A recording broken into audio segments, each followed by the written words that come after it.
تو بطور ذریعہ علم عقل جب ہم لیں گے تو عقلیت، تو اس کی کیا تعریف ہے؟ پہلے تو میں نے آپ کو لفظ عقل کی، یعنی جو ہم لفظ عقل استعمال کرتے ہیں انسان کے لیے، اس کی میں نے تھوڑی سی تعریف بتائی. اب عقلیت کی تعریف، ریشنلزم کیا ہے؟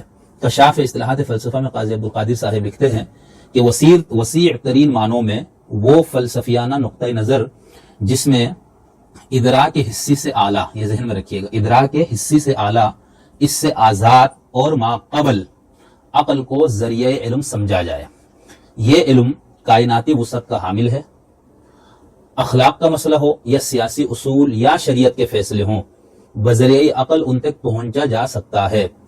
عقل اس بارے میں جو حکم لگائے اسے قطعی اور آخری سمجھا جائے. فائنل اتھارٹی، حتمی اتھارٹی، آخری جو صنعت ہے وہ عقل کو تسلیم کرنا. ٹھیک ہے، ہر چیز کو پرکھنے کے لیے عقل کو معیار بنانا، یہ ہے عقلیت کی تعریف.